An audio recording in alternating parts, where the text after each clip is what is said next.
El Juzgado de lo Contencioso Administrativo viene de dictar sentencia en contra de la FABEC en relación con el recurso presentado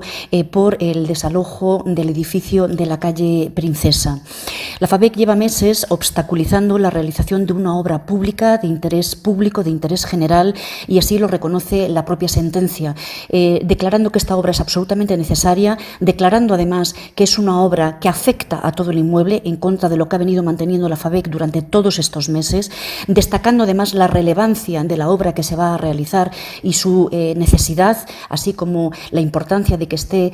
subvencionada con fondos europeos. Y la sentencia además deja bien claro que la FABEC, en su calidad de precarista, ni siquiera tendría un derecho a que se le ofreciese un local alternativo para seguir realizando sus funciones, cosa que por otra parte el Ayuntamiento de Vigo, dentro de su generosidad, sí ha hecho, sí les ha ofrecido un local municipal que ellos, en aras de seguir haciendo política, ese estilo de hacer política tan peculiar, han rechazado.